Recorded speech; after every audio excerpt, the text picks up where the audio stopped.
Meat City, baby.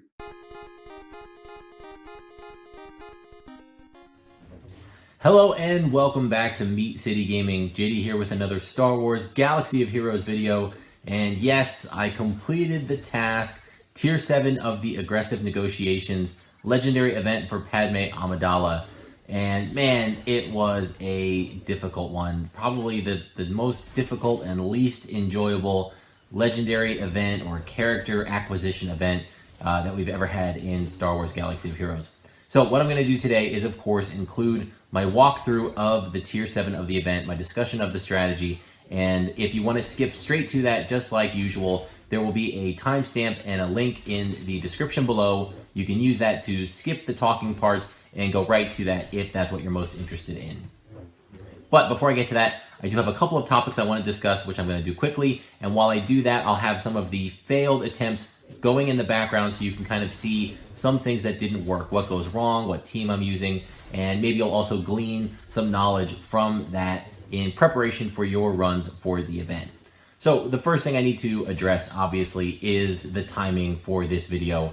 As I'm recording this video, the event is ending. So by the time I finish recording the video, editing it, and I get it put up on the channel, the event is going to be over. I realize that, and so it is not as useful as I would like the video to be. I try to get these things up as early in the cycle as possible so that you have time to digest them and apply the knowledge in them to your own runs. But I am using my own account. I don't have a test account. I can only do the best that I can do, and I only do this for fun. I have a normal day job, so I'm behind on this one, and also it was really, really hard. I spent time each day trying to complete this event, probably between 6 to 8 hours all the way through, from starting the event to unlocking 7-star.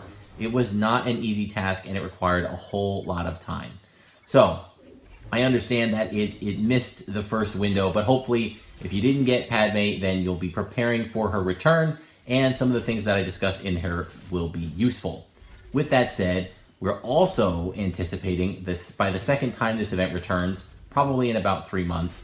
Some of the characters that you can use to unlock Padmé will have undergone a rework. Specifically, the Geonosians, maybe Count Dooku, Poggle, and Geo Soldier Spy, and Sunfac, those characters. There might be new characters added by the Geonosian territory battle that is on the way. So even though I'm releasing this now, those characters might be different than they are now in that future video. So that's another problem. So what I'm going to try to do is discuss what the enemy team is doing, what their abilities are, how they're successful, and the things you need to do to them to stop them from doing what they do. And I'll of course explain it in the context of the characters that I'm using, and they are reworks, so maybe they'll be similar to how they are now. But if you know what you need to do, then maybe you just tweak the characters you're using based on their new reworked kits. So with all that said, we're going to start and get into the 7-star battle. And just the last thing before we do, again, as I said, this was super hard. I typically like to approach these with a minimum gear level required type mindset, and I still tried to do that here, but it was maddening. The enemy team that you face is so powerful and has such good synergy that I brought in, the Separatists have what, 11 characters that are available, and you have to use a full 5-member team. So obviously the idea, what Capital Games wanted you to do, is use the new droids, 2 of which just became farmable a week before the event started. So yeah, that squad probably works well, and you can probably get through the event without much trouble. But if you're doing something other than that, you're kind of cobbling your squad together from the remnants. And I'm doing runs here with 4 out of the 5, and I think I tried some 5 out of the 5 members of the team at Gear 12 with my arena mods. So Gear 12 maxed out teams, and they weren't scratching the event. They weren't touching it. I wasn't getting a single character down. And I don't think that's the way that this should be. Obviously, you want it to be easier for the premium team. Fine. But if somebody has 5 members of the team, of a limited team, we're not talking Rebels or Light Side where there's, 30, 40 members, 100 members of the Light Side team. This is a small pod of available characters, and you're telling me, well, these 5 that I'm using, if they're gear 12 together, the way they work together, that's not good enough. That feels really bad. I get it. If I'm at gear 8 and I'm trying to sneak by, it should be tough. If I'm at gear 12 with the whole team or almost the whole team, that should be able to get it through. It shouldn't also need to be only these select characters at gear 12. So again, this is more of a direction of the game going somewhere that I don't think it should go. Becoming more and more pay to win and less free to play friendly. I get it. You want the whales to whale and you want them to be rewarded so that the game can continue to thrive and make money. Fine. But I also feel like those free-to-play players that super dedicate themselves to the game, pay attention to the news, prepare for the coming farms and for the coming events based on that attention that they've paid, should also be able to get the newest characters unlocked at 7 stars. That should be the window. If you're dedicated, hardcore, playing every day, watching the news, and planning efficiently and smart with the use of your resources, you should be able to get these characters. And I guess that's an argument for, well, I was able to do it without having to spend anything, but barely, and by dipping into my entire stash of gear and zetas. So I just feel like that tuning is a little bit off. With that said, we're going to get into the team that worked for this event. But before I show you my team, I do just want to discuss quickly one other team that I saw that worked. So obviously the new Droid Separatist team with General Grievous and those guys works, and that's great. The other team is an all Geonosian squad. If you've got Poggle as the lead, he's giving offense to all the Geonosians, and then he can give offense up in battle on top of that. You can have some really hard-hitting Geonosians. You can have Spy critting, I think I saw like 130k. So if you're going that route, it can do the event. The 4 Geonosians and like zzAsajj, I think, or maybe Grievous would probably be fine too. Maybe B2 Super Battle Droid, I'm not sure.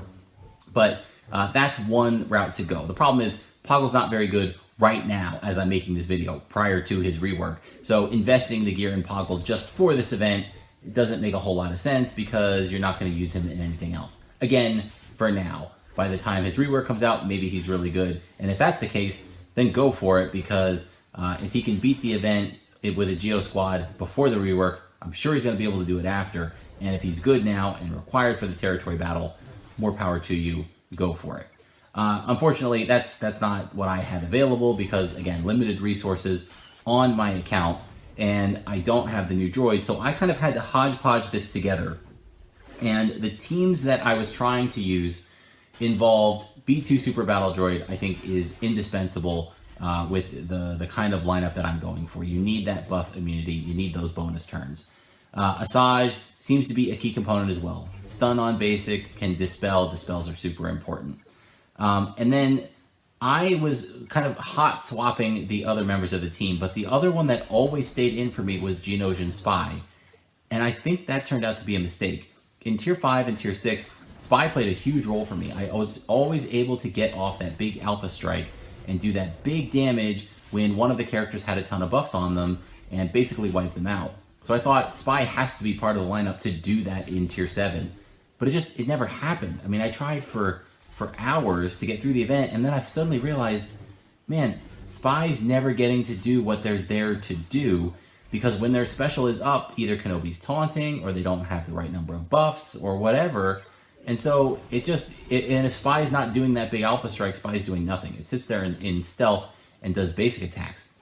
And that's not helping your team. So eventually I pulled Spy out, and my team got way better. My runs got more efficient. I made more progress much more quickly. So again, if you're in an all Geonosian team, go for it. But if not, I think Spy is the weak link, contrary to what I was saying in my Tier 5 and 6 video. So with that, the team that I ended up going with was zzAsajj lead. Maybe you could go with Grievous lead. Maybe you could go with Dooku lead. They have the evasion for Dooku, the defense down for Grievous. But zzAsajj gets speed and offense from her own lead. Nobody else gets a benefit, but she does. And that speed and that offense is important. Again, you want her fast. She has a stun on her basic, and she's going to hit hard throughout the battle. So that's what I went with, and it worked. But if you tell me you think Grievous or Dooku is better, I wouldn't argue with you. It's probably possible with them as well. So zzAsajj lead, then we slot in General Grievous. And again, His damage is based on his max health. I had him at gear 12 plus 3. I didn't have either of the gear 12 plus pieces, the 4th and 5th ones on the right-hand side of his gear wheel. I had him at 54,000 health. If I was able to put one of those additional gear pieces on him, I would have gotten to 60,000. And that's the number that I heard people saying, if you can get there, you'll have success. So I was below that and I struggled, but I was able to manipulate the events. So obviously you can do it at 54K without those gear 12 plus pieces. But if you can get those on, if you can get to 60K health, you're gonna have supposedly a better time of this than I did. So zzAsajj, General Grievous, B2, the other indispensable unit. Again, proccing bonus turns when your other characters take damage and getting that all-important dispel and then buff immunity on General Kenobi to keep him from taunting. Super important. Then I went with Sun Fac for taunting tank. You need somebody to soak up some hits there while you're getting your board set up. And again, he's not vital. If you're going to change somebody out, he might be one that you can. If you wanted to go for Spy, if you had Magna Guard, obviously that's probably going to be better. Helps boost up General Grievous faster than Sun Fac. But I don't have those guys ready to go. So Sun Fac for me, and it worked. And then the 5th is Count Dooku. And a great control character. On his basic, he can ability block, he can stun, and on his special, he can stun. The one downside is the counterattacks, and in tier 7, when you attack out of turn, you put up a undispellable, a locked protection up buff, which makes that character, when they have those, they cannot be debuffed, which is really bad because that's kind of how you have to battle this team. So watch out for Count Dooku's counterattacks. That's his downside. If you told me you wanted to swap him out because somebody else was working better and you were avoiding those counterattacks, I would buy that too. That makes sense to me. But again, I was kind of able to control that in my run and make it work. So all that said, let's get into the run and see how this goes. So I don't think I had a perfect opening here. Padme goes and she does her protection up buff. I think it's better if she does a single target attack because that can trigger B2's turn and he can go first and get buff immunity and start that whole kind of train rolling. But usually she does her protection up and she does it here and I get through it. So it's not a restart if that doesn't happen for you. Then Anakin goes. If you don't get triggered, if B2 doesn't get triggered, Anakin's really fast. He's going to go and usually he's going to do that big area attack. The problem with that is, of course, if you have Dooku or counter attackers, they can counter and generate that protection up buff. Not great if that happens. You can see it happens here with Dooku, but we can still get through it. The good thing about Anakin doing that area attack is you get 5 chances to proc B2's special, or his bonus turn, so that he can now go. And if that doesn't proc, forget it, then you're done. If Anakin does his AoE and then the rest of them just keep going with their turns, you're probably done and you can probably be safe to restart. That's the one good thing about this. Restarts are quick, real fast, if your run is at all worthwhile or if it's garbage. So B2 gets his turn, and this again is important. You need to clear all the buffs off these characters. You need buff immunity on as many of them as possible. Absolutely vital that you get it on Kenobi. The one issue is, depending on your speeds, so my B2 is going to go first here, and then Kenobi's going to go very soon after. So if you said, well, if the buff immunity doesn't stick, it's fine, because Kenobi's going to go in one turn anyway, and then he's just going to cleanse himself. Yeah, that might be true. So as we can see here, we do the buff immunity. 4 out of the 5 stick. Again, no chance of getting it on Anakin because he had the protection up. And then there goes Kenobi, and he does the cleanse. So now what we need to do, we survive the first wave. Everybody's standing, everybody's clean, full health, not full protection. But now what we need to do is focus on getting Padme down while keeping buff immunity on Kenobi so he doesn't taunt, and while keeping Anakin stunned, so when Padme drops below 50% health or dies, Anakin's bonus turn doesn't trigger an ability. He gets his full turn meter, but he's stunned, so he doesn't get to do anything, and then you can continue on. When he gets those bonus turns, if you've got weak characters, like zzAsajj right now with no protection, she could get one shot. So the good thing about this team is we've got 3 stuns available. So zzAsajj goes to Padme, puts on a stun. Stunning Padme is huge, because every one of her abilities can be a deal breaker. If she gets that protection up, forget it. She's A, healing protection, and B, when you get that off, healing health. So then Kenobi goes, puts his taunt up, and we're kind of stuck behind it, but that's okay. Dooku can kind of burn that off. And B2 is ready to go again with another chance at getting buff immunity. And we were able to do so. Again, getting that foresight off Kenobi was important. If Kenobi has foresight and you use the B2 special, it can't apply the buff immunity because the attack is going to strip the foresight, and then you're not going to get the attack to trigger to apply the buff immunity. All you're going to do is remove the foresight. So now we're in really good shape. Buff immunity is up. No bonus turns or big damage. All our characters are standing. Metaloid Monstrosity is ready to go. Again, this wants to go to Padmé. We want to stun her, keep her from taking turns. The danger here is if Anakin goes, if we go below 50% health on Padmé on this hit, Anakin gets a bonus turn and can end my run. Unfortunately, I can't do anything about that because he has the protection up buff. If he didn't have it, I might attack him with Metaloid, with the Skittering Horror, because it could stun Anakin, and if I get him stunned, then I can switch back to Padmé and keep going. But with the protection up, he's going to shrug that off. No chance, so I take a chance to just go after Padmé and see what we can do. And it's always good to use that whenever you can, as you're increasing Grievous's max health. And by increasing his max health, you're increasing his max damage. So we go for the taunt with Sun Fac. This is a good time to do that. He needs to be putting up the taunt and soaking up the damage. Unfortunately, we knock Padmé below 50% health, triggers a bonus turn for Anakin, and he comes charging in and does a big hit to Sun Fac, who then takes a couple of follow-up hits. So right now the goal is to continue working Padmé down, but not kill her until we get Anakin stunned. Unfortunately, yeah, there's a healer here and a cleanser, so she gets healed, she gets a protection up buff, and so this is dangerous territory. This could quickly snowball out of control. Fortunately, we again trigger B2 and get the buff immunity to stick on everybody except Mace Windu. Now it's Count Dooku's turn, and that means we can apply the stuns. So we're going to go for the special, which can apply stun to 2 characters. We get lucky and hit them both. Anakin and Mace Windu are both stunned. Padmé is available and vulnerable. Buff immunities on GK. This is the setup that you need to see in your first, whatever this was, 10 turns, right? Everybody's up on my team, ready to roll.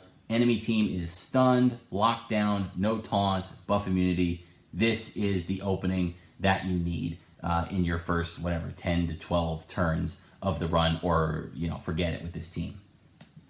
So I decide to, again, work everybody down with the AoE from Grievous. You don't want to leave the Jedi healer on full health and full protection. If you get Padmé down and you get Anakin down, and then it takes you, 8 attacks to get the healer down because he's full health, full protection, he's going to get a heal off, he's going to res Anakin, and then you're stuck, and then you're screwed. So do it early. I had a chance there to do the AoE. I knew I wouldn't trigger a taunt from Kenobi, so I took advantage and did that big area attack. That's good to get those in when you can, especially if you're not going to trigger crit immunity from the character you're hitting and taunt from Kenobi.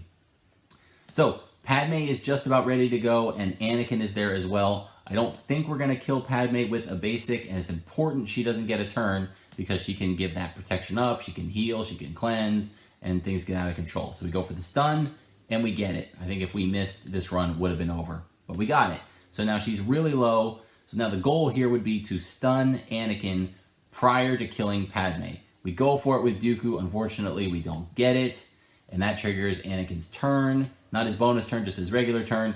He takes out Sun Fac. We're down 1 character. So now I've got Grievous ready to go. I again go for the area attack because buff immunity is on Kenobi, and I want everybody to get low so I can take them out quickly. So I do that, but doing so triggers a bonus turn from Anakin because I took out Padmé. He wasn't stunned. So now he takes out B2. So it's 3-on-4. It doesn't look great, but it's my turn. Grievous is up, and we've got Skittering Horror, and Anakin's vulnerable. So yeah, we can take him out right now, and we're going to do that. And now it's 3-on-3. That's not bad. My 3 characters, my 3 stunning characters, zzAsajj, Dooku, and Grievous, can all stun against Mace Windu, powerhouse, the healer, a problem, but not doing a lot of damage, and Kenobi, not a threat on his own, just a cleanser and taunter. So now everything in life is about preventing that Jedi Guardian from doing a res on Anakin. That's life right now. So we're trying to stun him so that his next turn won't be a res. I think we get lucky there. It looks like he took a turn and chose not to do the res. I have no words, but thank you RNGs. You do this enough times and I guess you get lucky. But I don't think it's going to happen twice. So if he gets to go again, he's definitely going to do the res. So every chance I get, if he's available, we're trying to stun. Dooku actually gets it. We're in good shape. I don't want Kenobi to cleanse and give the fishman his turn. So we're going to stun Kenobi as well. Rather than pile the damage on the Jedi Master Guardian, we're going to keep control. Control is the name of the strategy with this team. We're spreading out stuns. We're locking down the enemy, preventing them from doing what they want to do. And eventually, we'll get there. Now, I'm risking RNG biting me, but I got 3 stunners. I've had enough chances. Dooku special, again, effective, gets the stun, locks things down. Kenobi, we go after him with the basic from zzAsajj. He gets locked down as well. Pour the attacks now into the Jedi Master Guardian. One more should do it. zzAsajj is up. She's got her basic. We're going to do this. Wipe out the healer. Boom, he's gone. And now it is 3-on-2, and we're in really, really good shape. So now, of course, the main threat is Windu. He can do damage pretty quickly. Kenobi, more of a nuisance, taunt, foresight, that kind of stuff, but not a threat, single target damage all on his own. He can do the call to assist, though. So, again, we're spreading stun. If Mace Windu is not stunned and available as a target, I'm doing what I can to stun him. And then, depending, I'm going to try and control Kenobi on the side as well, so he doesn't cleanse Mace and give him bonus attacks and bonus turns, calling him to assist, those kind of things. So we go for the buff removal, and again, every time we attack, we have a chance to be stunning the character that we're going for. And so we've got Mace down to about half health, and there's an argument you could say, oh, just go for Kenobi, he's low, he's in the yellow, he's below 50% health. I don't think that's important. I don't want to get a huge hit from Mace where he stuns like he just did to Dooku, and then I lose Grievous. If I lose Grievous at this point, I'd probably still lose this run. Thankfully, that doesn't happen. We lose Dooku, Grievous's skittering horror comes off cooldown, we wipe out Mace Windu, and now it's 2-on-1, and we're going to win this fight. If it's 1-on-1 and it's just zzAsajj versus Kenobi, you can have a problem with him putting up foresight so often. You might not get through it. But if it's just Grievous, he can attack through foresight. I think with his basic, can't be evaded. So you're good. And the fact that we've got 2-on-1 means we're really good. So that final skittering horror comes up, and oh man, what a relief to know that we finally got there. We got this done. I mean, this was hours. So the event is doable with this team. I'll show a little bit of a detailed analysis for the squad. As I said, Gear 12 zzAsajj is the lead. I don't think that's mandatory. That's just the choice that I made. Again, I tried it a lot of different ways. This felt good, and I seem to be getting some advantage from it. She is well geared, well modded, obviously Gear 12. Solid character. I had her going for speed and potency. Now, potency is important. You need to be hitting those stuns. You only get a 50% chance to, I think, even attempt to apply it. So if you win that, you want to make sure it's not getting resisted. So make sure she's got some nice potency on her, as well as speed. Speed. As many turns as possible for her to be stunning and dealing damage. General Grievous, Gear 12-3, all about the health for him. Again, stacking health, getting him to 12 allows you to put the 6 E mods on, which again give even more health. I've got all the health primaries chosen, all their health mod sets are chosen, and I was able to get him to about 54,000 health, and that was pretty good. But if you can get that Gear 12 plus piece on him, you can get him up to 60k, and that's ideal. B2 Super Battle Droid, it's all about potency. I mean, speed's okay, but he's going to be triggering bonus turns based on your team getting attacked. Now, there's a big RNG component to that. I can't tell you how many times, I mean, dozens of times, I started the battle and they just attacked B2 with the opening until he was dead. So he never got to trigger a single turn. Obviously, those are restarts because you need him to go, and you need him to go often to remove the buffs and apply buff immunity. Key component, I got him up to Gear 11 in order to survive a couple of hits and hang in there. Bearing in mind, every time Grievous goes, he's sapping this guy's strength as well. And there's no real way on this team to be healing, health, or protection for your squad. So, super important character. I gave him his Zeta to get that little bit of extra turn meter generated to Grievous when he's applying debuffs. It gives turn meter to Separatist droids. I don't think it's necessary. I did it because I was frustrated and I was stuck, and this is before I removed Spy from the team. And I thought, man, I just need that extra 20% turn meter to get that early turn in from Grievous. But once I remove Spy, I don't think you need it. It's a luxury, but it'll probably be really good in the Droid Separatist team. So if you're running that team, if you're planning to, it won't be a waste. And then we've got Sun Fac. Again, just the tank. You're modding him to take a beating. Health, protection, defense, whatever your best set of mods are. And he can put offense down. So, I mean, potency's not going to hurt him, but it shouldn't be the focus by a long shot. And then Count Dooku, Gear 11. Again, team was Gear 12 except for Dooku and B12. Both Gear 11. No Zeta on Dooku. At least I was able to avoid that. He does regenerate protection pretty fast with his Zeta, but not something I wanted, not something that's seen as a good Zeta right now. So I was able to avoid that in acquiring this character. And again, for him, potency is really important. He has high potency, so I didn't need to stack it on him, but you want him ability blocking and stunning as often as possible. So potency is a big deal for General Grievous. So that's it. That's going to wrap up the video. Hopefully you guys found that useful. Let me know what you think about the direction of the game. This wasn't fun for me. It wasn't a challenge or a puzzle.